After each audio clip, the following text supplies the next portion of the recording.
Bon, comme vous l'avez compris au titre de cette vidéo, je vous propose aujourd'hui une FAQ dans laquelle je vais répondre à une série de questions que l'on me pose régulièrement sur les réseaux sociaux ou via mon site internet ou en commentaire sous mes vidéos sur YouTube. Bon bah c'est parti.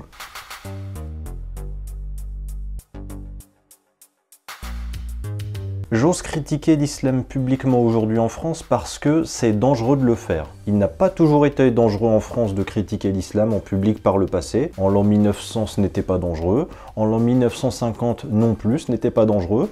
Mais à présent, au XXIe siècle, c'est dangereux pour sa vie de le faire. On a donc une évolution qui fait s'interroger sur des facteurs qui sont arrivés en France et qui font que dorénavant c'est dangereux, là où avant ça ne l'était pas. D'ailleurs, il n'y a qu'à voir nos politiciens, journalistes, militants associatifs de tous bords, de droite comme de gauche, 99% n'osent pas critiquer l'islam. Beaucoup peuvent critiquer l'islamisme, le fondamentalisme islamiste, en prenant bien évidemment le soin de dissocier l'islamisme de l'islam, mais critiquer l'islam tout court.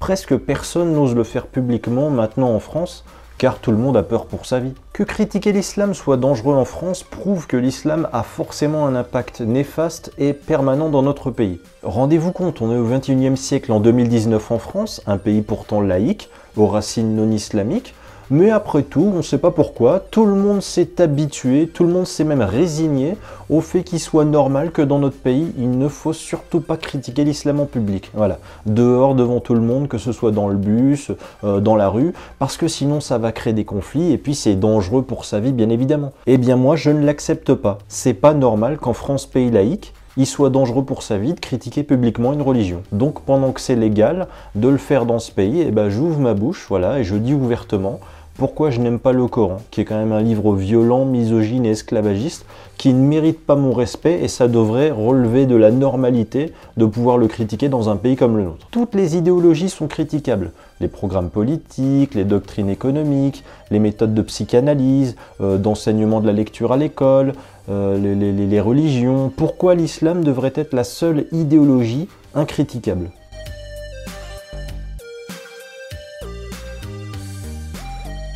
Alors non, bon déjà lorsque j'étais enfant, comme la plupart des enfants, je pense que je me suis longtemps cherché. J'ai voulu faire différents métiers en fonction de mes goûts qui ont un peu évolué en même temps que je grandissais. Je me rappelle en tout cas qu'à l'école primaire, je voulais faire archéologue à mon souvenir. Aussi loin que je m'en souvienne, j'avais toujours eu une passion pour l'histoire. Et le métier d'archéologue, quelque part, c'est un peu un métier de chercheur de vérité, vous savez, ou de rétablisseur de vérité du passé qui sont cachés, qui sont enfouis, voilà, donc ils recherchent des vérités enfouies, cachées ou inconnues, et je pense qu'effectivement, ma passion pour l'histoire depuis l'enfance m'avait mené spontanément vers ce métier. Voilà, donc je voulais être un chercheur de vérité au départ, on va dire. Puis au collège, mon esprit créatif, qui était déjà fort depuis l'enfance, eh bien il s'est accentué et j'ai voulu devenir designer. Un designer qui peut dessiner toutes sortes d'objets du quotidien, des vases, des voitures, des fenêtres, des portes, télévisions, des logos de marque, des affiches publicitaires, des polices d'écriture. J'ai toujours eu une grande passion pour le dessin, encore maintenant, mais quand je suis arrivé au lycée, j'ai voulu par la suite devenir scénariste finalement, parce que j'avais quand même une autre passion pour le cinéma et l'écriture qui s'est développée, et qui était au moins aussi forte que celle du dessin, et ma passion, on va dire, pour la dialectique et la philosophie, a un peu pris le dessus effectivement sur le figuratif et sur l'esthétique. Mais en quittant l'islam, une fois entré à l'université, en fait j'ai travaillé en parallèle à un projet au départ qui n'était que secondaire dans ma vie, mais qui a fini par devenir principal dans ma vie, celui de concevoir par écrit une nouvelle méthodologie en fait pour révolutionner et dépoussiérer un peu la critique exégétique de l'islam que je venais de quitter, une critique que je considérais comme bloquée dans le moralisme. Tout ça au départ dans le but de me justifier devant mes proches sur mon apostasie. J'ai travaillé plusieurs semaines dessus, j'ai montré ce travail à des amis de ma fac une après-midi dans un amphithéâtre en dehors des cours afin de leur faire vérifier que ma démonstration était suffisamment convaincante et ils ont beaucoup aimé et l'un d'eux m'a dit que c'était vraiment très intéressant et qu'il aurait aimé que ses propres parents, qui sont des bobos naïfs islamophiles selon lui, puissent l'entendre. Et il a ajouté « Bah Magid, tu devrais en faire un livre finalement parce que ça mérite de convaincre toute la société et pas seulement tes proches auprès de qui tu souhaites te justifier. J'ai alors décidé à partir de ce jour-là effectivement que je créerais un livre sur cette méthodologie. Mon livre actuel, donc, Il était une fois l'islam. Voilà, et du coup je suis devenu écrivain, non plus seulement pour divertir comme le scénariste du film, mais pour convaincre les gens avec bien évidemment des buts idéologiques, sociaux, politiques, afin de bousculer les idées, vraiment comme l'est un essayiste engagé. Ces dernières années, j'ai par ailleurs, en parallèle de l'écriture de mon livre, travaillé pour une multinationale dans le marketing, assez longtemps quand même, de nombreuses années, suffisamment pour un peu m'aider à me perfectionner dans les codes de la communication. Et je pense que ça m'a quand même été utile dans l'écriture de mon premier livre, que je travaillais la nuit et le week-end durant des années en secret. Alors, vaste question. En fait, j'ai quitté l'islam entre l'âge de 18 et 19 ans, mais comme je l'ai déjà expliqué dans une vidéo parlant de ce que j'ai appris à la mosquée durant mon enfance, je me suis toujours posé plein de questions dès mon plus jeune âge sur beaucoup de dogmes islamiques qui m'ont toujours paru bizarres depuis l'enfance. Et ces questionnements m'ont accompagné toute mon enfance lorsque j'étais un jeune musulman qui se formait petit à petit à l'islam. Et ces questionnements se sont accumulés avec le temps quand même sans que je puisse réellement y trouver de réponses convaincantes. Une des premières réflexions de doute qui m'est toujours un peu restée en tête durant mon enfance par exemple, c'était que je ne comprenais pas pourquoi dans l'islam, Allah a créé chaque être humain en écrivant pour lui avant sa naissance tout son parcours de vie, ses bonnes et mauvaises actions jusqu'à sa mort. C'est la prédestination ou le destin. Mais pourtant, dans l'au-delà, Allah jugera les humains au jour du jugement dernier, afin soit de les punir de leurs actions en les envoyant en enfer, soit afin de les récompenser de leurs actions en les envoyant au paradis. Or, le libre arbitre n'est absolument pas conciliable avec l'idée d'un tel destin. Si chaque être humain parmi vous est une marionnette dont le corps ne fait qu'exécuter des actions décidées à votre place et à l'avance par Allah de votre naissance à votre mort, alors vous n'êtes responsable d'aucun de vos actes durant votre existence. Pourquoi Allah va reprocher à des gens des mauvaises actions qu'il leur a pourtant fait commettre par prédestination? Ça rime à quoi de responsabiliser des gens en leur imputant des actions qu'ils n'ont même pas le choix de faire de façon autonome ou de refuser puisqu'ils sont soumis au destin divin? Bref, toute mon enfance, ça m'a trotté dans la tête ce dogme islamique bien contradictoire. Autre questionnement existentiel qui me posait problème lorsque j'étais enfant et musulman, en fait Allah envoie au paradis les musulmans et il destine à l'enfer les non-musulmans. Mais déjà, si vous prenez une carte du monde sur les croyances religieuses, sur la croyance islamique, vous verrez que la foi en l'islam, c'est pas une caractéristique distribuée de façon aléatoire à la naissance. Il y a des foyers de croyances géographiques concentrés et centraux essentiellement autour de l'Arabie et des pays conquis aux alentours. Ce sont des foyers quantitativement et proportionnellement plus importants dans les pays où l'islam est la religion d'État obligatoire et historique depuis son émergence sur la péninsule arabique, plus que dans le reste du monde. C'est pourquoi les enfants de Saoudiens et d'Égyptiens ont statistiquement plus de chances de devenir musulmans que les enfants d'Inuits du Groenland d'aujourd'hui, ou les enfants d'Inca ou d'Aborigènes ou d'autres peuples isolés à travers l'histoire qui vécurent très éloignés de l'Arabie mahométane et de ses histoires de Coran. Ça prouve déjà que la croyance en l'islam est plus culturo-éducative et politique que scientifique et spontanée. Or, c'est injuste. Les enfants de polythéistes qui sont nés dans des familles polythéistes loin de sociétés musulmanes, ils ont par définition une disposition psychologique à être plus fermés au discours monothéiste du Coran qui leur serait présenté et de le trouver inintéressant ou insensé. Et bien pourtant, Allah va punir les polythéistes s'ils refusent de croire en le message du Coran, mais ces polythéistes, comme victimes de leur éducation entre guillemets, ils ne font que suivre la croyance, l'endoctrinement de leur famille. Et moi, je me faisais déjà cette réflexion dans mon adolescence, en côtoyant dans ma classe, à l'école, voilà, des élèves avec des religions multiples ou même aucune. Plus que jamais, je trouve ça inepte aujourd'hui de punir des gens pour une pensée ou une croyance différente. Ça m'a toujours posé un souci, ce dogme islamique, depuis mon enfance, l'idée d'une criminalisation par Dieu de mauvaises pensées des non-musulmans, alors que penser pour moi, et pour l'occidental qui est en moi, c'est juste une affaire personnelle et une liberté individuelle. Bref, l'éducation influence les croyances. Les gens nés dans des familles musulmanes, ils sont clairement avantagés dans leur capacité à croire en le contenu des superstitions du Coran par rapport aux adultes athées qui ont grandi dans des familles athées, ou les adultes polythéistes qui ont grandi dans des familles polythéistes. Autre questionnement existentiel qui me gênait quand j'étais enfant, en fait les musulmans autour de moi unanimement m'ont toujours tenu le discours comme quoi l'islam est une religion magnifique, cohérente, qui rend heureux, qui promeut la paix, l'amour, la tolérance. Mais à côté de ça, les pays musulmans sont les pays les plus mal classés au monde dans les classements internationaux sur le respect des droits et libertés individuelles, des femmes notamment. Ces pays musulmans ont les lois les plus punitives envers les athées, les libres penseurs, et la jeunesse des pays musulmans ne rêve que de fuir les sociétés musulmanes où elles naissent pour venir dans le monde occidental non islamique. Pourquoi le supposé bel islam de paix théorique produit-il un islam dans la pratique aussi honteux qui donne autant envie de fuir majoritairement? Ces mêmes musulmans vous disent d'ailleurs que l'islam est une religion bien pensée, juste et intelligente. Mais à l'arrivée, les musulmans, franchement, c'est quand même les croyants les plus divisés et les plus querelleurs sur le sens de leurs textes sacrés que j'ai jamais vu de toute ma vie. Vous entendrez tout et son contraire sur chaque loi du Coran par les musulmans divisés à leur sujet. Si le Dieu dont parle le Coran existe vraiment, et qui voulait transmettre aux humains un Coran fédérateur autour de son sens, consensuel et limpide, son objectif est totalement raté. Bref, ce sont toutes ces contradictions, toutes ces différences entre des prétentions d'un côté et la réalité de l'autre, qui petit à petit m'ont fortement amené à douter. Voilà, ce sont le genre de questionnements existentiels qui ont habité toute ma jeunesse, mon esprit à double culture quand même, tiraillé entre les interdits et obligations islamiques d'un côté et les modes de vie et les valeurs occidentales de l'autre. Des questionnements qui petit à petit ont fait naître en moi des doutes qui se sont accentués. En grandissant, ma lucidité s'est accentuée, loin de la peur de la menace de l'enfer qui retient à l'islam les musulmans endoctrinés depuis l'enfance. J'ai osé braver l'interdit du doute, la peur de l'enfer. Je me suis finalement admis, parce que tout le monde peut se tromper, que je m'étais trompé. J'avais juste été embrigadé dans une secte dont le gourou est mort il y a environ 14 siècles. J'ai donc tout naturellement perdu la foi en l'islam en faisant marcher ma tête. Peu importe quel Dieu me l'a donné pour m'en servir, je m'en suis servi de ma tête.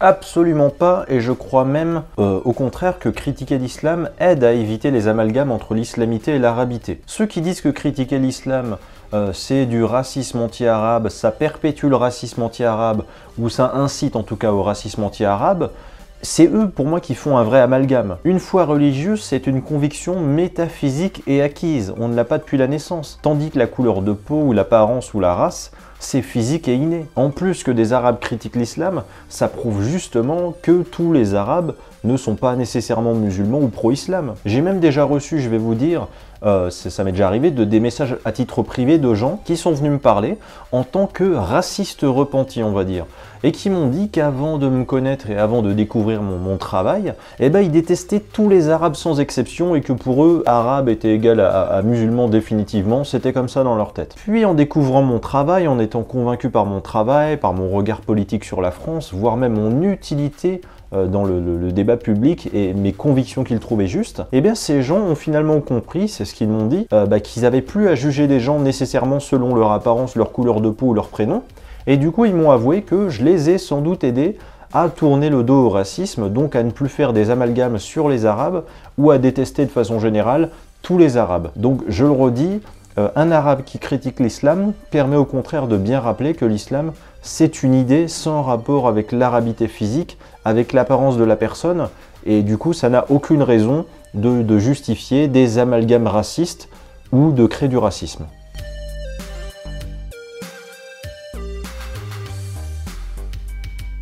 Bon, en fait, moi, si vous voulez, je fais de la politique à ma manière, comme écrivain et comme vidéaste sur YouTube. À la modestie de mes moyens et de mon audience, j'influence politiquement quiconque a envie de m'écouter de cette manière, mais pas comme un politicien dans un système électoral, si vous voulez. En fait, moi, j'ai bien compris très tôt, dès l'adolescence, que la politique française, avec ses modes de scrutin, les limites qui encadrent la démocratie parlementaire représentative à la française, c'est un milieu quand même rigide et soumis au monopole médiatique mainstream, qui aujourd'hui d'ailleurs est acheté par une poignée de milliardaires. Et que pour fonder un parti politique qui pourrait exister dans ce contexte, ce serait très difficile. Il faudrait de gros moyens financiers ou des réseaux médiatiques puissants pour exister. Et j'ai remarqué du coup que les politiciens en France en fait doivent, pour monter dans la hiérarchie de leur parti ou gagner des élections à 2 tours, faire du consensus, transiger entre différentes idées pour obtenir des votes du plus grand nombre, et à l'arrivée, on obtient la politique française qu'on a depuis 30 ou 40 ans. C'est-à-dire aucune solution radicale, que des solutions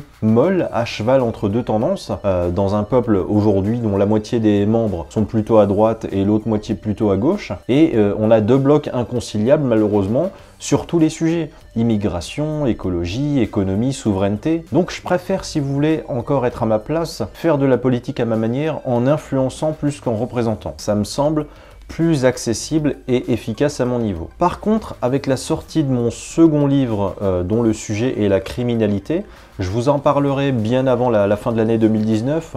Je vais un peu plus donner mon avis du coup sur la politique en politique, tout en continuant bien évidemment à parler de l'islam régulièrement. Je vais jamais arrêter, hein. Je vais même proposer, je pense, des idées dans un programme politique clair et efficace pour 2022, sans pour autant l'incarner personnellement. Je me pense trop irrévérencieux pour être un bon politicien. Donc voilà, a priori je me présenterai pas en 2022, mais je vais proposer, disons, un programme politique. Peut-être que quelqu'un de sérieux pourra l'incarner à ma place d'ailleurs. Voilà, mais au moins j'aurai, on va dire, le mérite entre guillemets, pas seulement de râler, mais de proposer quelque chose moi aussi. Voilà, je suis persuadé que j'ai de bonnes idées à proposer dans un programme global complet, et je serai content d'avoir votre retour sur ces propositions. J'ai des solutions à proposer par rapport à la criminalité, forcément, qui est le sujet de mon second livre, l'école, la fiscalité, l'islam, l'économie, la santé, l'immigration, le logement. Je prétends pas que c'est le programme politique parfait, mais voilà, j'ai des idées vraiment originales et efficaces à vous soumettre, à apporter. Ce sera ma contribution dans le débat public politique. Donc on va dire que même sans me présenter, proposer un programme politique pour 2022, ça me semble être un challenge intéressant que je relèverai, voilà, le moment venu.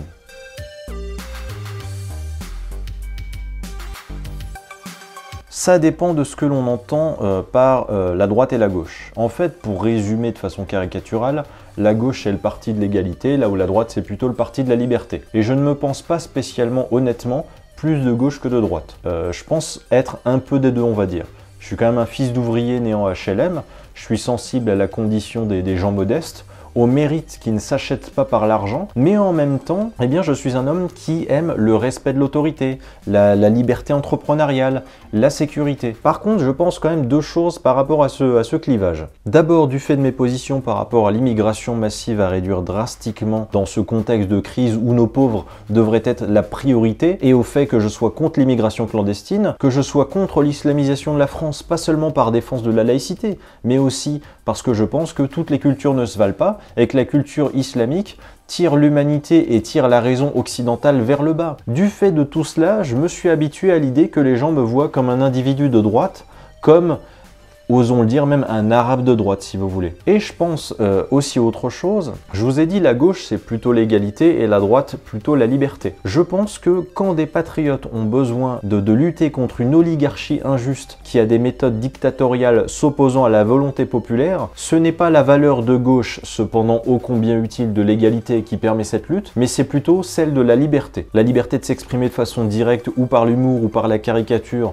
sans passer devant un tribunal pour des prétextes de incitation à ou de stigmatisation de qui permettent de museler ceux qui veulent dénoncer certains problèmes, la liberté d'avoir accès à des médias dominants qui sont trop souvent unanimes dans leur façon de traiter certains sujets sans pluralisme démocratique, la liberté de s'organiser politiquement, la liberté de participer à des élections présidentielles libres sans le filtre d'un certain nombre de signatures très compliquées à obtenir de la part de représentants soumis à un chantage politique, moral et financier. Donc je ne suis ni de droite ni de gauche, ou alors un peu des deux en même temps, et en fait que l'on me qualifie comme quelqu'un d'un peu plus de droite ne me semble pas choquant compte tenu du sens de notre époque qui, voilà, sépare la droite politique de la gauche politique à la française. Voilà.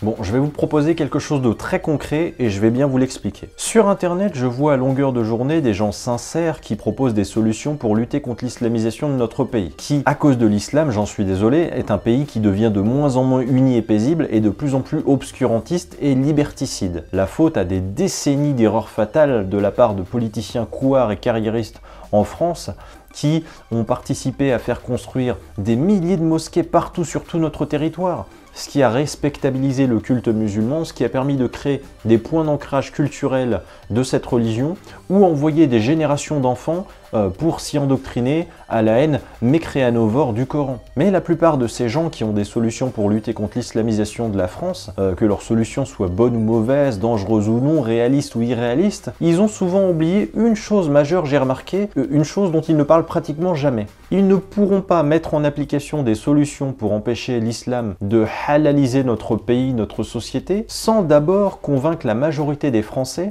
sans d'abord sensibiliser la majorité de l'opinion publique à l'idée que l'islam est un danger prioritaire pour notre pays. Facile de dire par exemple, on va fermer toutes les mosquées. Mais ceux qui proposent ça en général ne précisent jamais comment ils arriveront au pouvoir en France avec la volonté populaire derrière eux pour valider cette mesure. Vous ne pouvez pas gagner une révolution sans l'opinion publique dominante derrière vous. Vous ne pouvez pas gagner une élection nationale sans l'opinion publique dominante derrière vous, ou tout du moins qui n'est pas opposée à vous.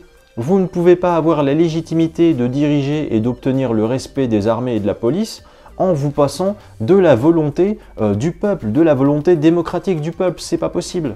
Et bien de la même façon, vous ne pourrez pas lutter contre l'islam ou l'islamisation de la France sans déjà avoir l'opinion majoritaire du pays de votre côté. C'est sur ça qu'il faut s'employer. C'est la première mesure pour lutter contre l'islamisation de la France. Elle doit venir de là. Et il existe un point faible islamique dont tous les imams, les représentants de l'islam de France ou les musulmans défenseurs de l'islam qui ont pignon sur rue dans les médias, dont ils ne veulent surtout pas qu'on leur parle. C'est la façon dont l'islam voit les ex-musulmans. C'est ça la clé qui peut permettre notre victoire. L'islam perdure dans tous les pays musulmans, car dans ces pays, le fait de quitter l'islam est interdit, criminalisé, tabou. Dans les pays chrétiens du monde, les chrétiens qui ne croient plus en Dieu et vivent comme des athées, la société les laisse en paix. Les seules sociétés du monde où les ex-religieux qui veulent vivre comme des athées et pensent que Dieu n'existe pas sont persécutés physiquement, ce sont les sociétés islamiques des pays musulmans. Or, avez-vous déjà entendu un seul musulman en France se plaindre de la mauvaise image de l'islam que donnent les pays islamiques à travers le monde, car les athées ou agnostiques ex-musulmans y sont persécutés, condamnés par la loi, par la justice. Non, aucun ne parle de ce tabou, car il sait que c'est un crime dans l'islam pour Allah de quitter l'islam. Et il faut appuyer là-dessus justement, car c'est le point faible qui montrera l'intolérance islamique envers la liberté de conscience. Pour le moment, dans l'imaginaire collectif de notre démocratie, les anti-islam sont des gens en colère, des agresseurs, des méchants, et du coup les imams et représentants de l'islam de France, eux, passent pour des victimes. Ils disent « mais on veut juste croire et prier ». Créons un réseau d'associations d'aide aux jeunes issus de familles musulmanes qui doutent de l'islam ou qui ont quitté l'islam. Et du coup qui veulent s'informer sur l'islam autrement, qui veulent se protéger des représailles physiques de la part de leur famille ou de leur entourage, qui ont peur de la pression sociale, qui font semblant, malheureusement encore pour beaucoup, d'être musulmans afin d'avoir la paix dans leur quartier, par peur de la diabolisation familiale, la diabolisation scolaire, la diabolisation dans leur entreprise. Vous verrez que quand un journaliste fera un reportage sur ces associations d'aide aux ex-musulmans en France et qu'elle tendra un micro à n'importe quel imam de France ou n'importe quel représentant des musulmans de France en lui posant la question suivante « Respectez-vous le droit pour un musulman de quitter l'islam ?», il est impossible que celui-ci dise oui, car c'est un péché immense selon le Coran et ça mérite l'enfer. Notre but devrait être que chaque imam de France ait cette question qui lui soit posée médiatiquement. 100% ne répondra jamais oui, c'est sûr. On a des milliers de mosquées partout sur tout notre territoire, dans tous les départements. Aucun imam de chacune de ces mosquées n'oserait dire ou signer une charte reconnaissant en sa qualité d'imam, en sa qualité de personne qui transmet l'enseignement du Coran, le droit aux musulmans de quitter l'islam. Il ne le peut pas dogmatiquement au niveau de la croyance islamique, c'est impossible. Mettez les imams de France dans cette position, vous verrez, ils refuseront tous de signer cette charte, ce qui est pourtant une charte qui revient à reconnaître le droit à la liberté de croyance et vous obtiendrez là une victoire idéologique énorme dans l'opinion publique. Ils sont malins, ils ont besoin de leur posture de victime dans l'opinion publique pour aider l'islam à progresser en France. Alors si les patriotes et défenseurs de la laïcité créaient ce type d'association d'aide aux ex-religieux, musulmans surtout, nous passerions pour des défenseurs des victimes et de la liberté, et les apologètes du Coran, eux, montreront alors le vrai visage intolérant de l'islam, qui n'ont malheureusement pas l'occasion de montrer quand ils sont invités sur des plateaux télé et qu'on leur pose toujours des questions mielleuses. Moi, je suis né dans une France gauchiste où je n'avais pas le choix.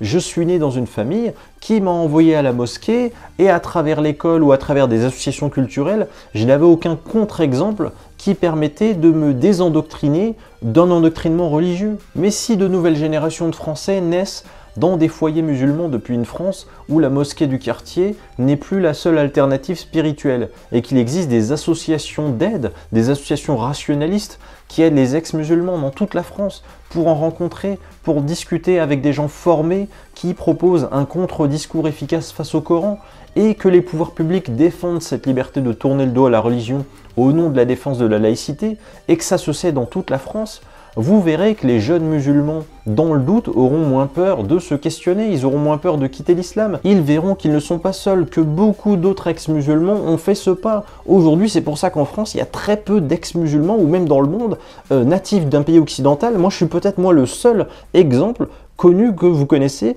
comme ex-musulman natif de France qui ose faire une critique exégétique directe du Coran à visage découvert, voilà, publiquement, à cause des menaces, à cause des risques pour sa vie. Mais si les jeunes musulmans de la France de demain s'habituent à savoir que l'on peut quitter l'islam, que ça arrive plus souvent que prévu, que beaucoup de gens ont franchi cette étape, que c'est normal, que c'est courant, que ça arrive beaucoup plus souvent, qu'on peut oser le dire publiquement, qu'on peut oser se sentir en sécurité et pas menacé, si on est nombreux à être derrière ces apostats, à dire « touche pas à mon apostat », alors ce sera la fin de l'islam. Et l'opinion publique, elle comprendra qu'entre les musulmans et les ex-musulmans qui se montrent, les vraies victimes, les vraies personnes menacées, en danger, ce sont les ex-musulmans. Mais évidemment, le but de ce mouvement associatif est avant tout de mettre les représentants de l'islam de France dans la position de signer une charte reconnaissant le droit pour les musulmans à quitter l'islam et changer de religion, car ils ne le peuvent pas. Ils refuseront tous, vous verrez, en leur qualité de représentants de l'islam, du Coran, ils ne peuvent pas dire qu'ils respectent une action qu'Allah juge pourtant comme un immense crime. À partir de cette victoire idéologique, l'opinion publique de la majorité des Français s'inquiétera de l'islam. Et là, croyez-moi, les gens cesseront de voter massivement pour des politiciens qui disent du bien de l'islam, qui prétendent vouloir intégrer l'islam à la République. D'où vous voulez intégrer une culture pareille? Ou encore qui disent vouloir donner toute sa place à l'islam dans la France. C'est une vraie exigence politique de lutte contre l'islamisation de la France qui naîtra parmi le peuple français. Tout mon travail de lanceur d'alerte, qui essaie de réveiller les gens face à ce danger, va dans ce sens.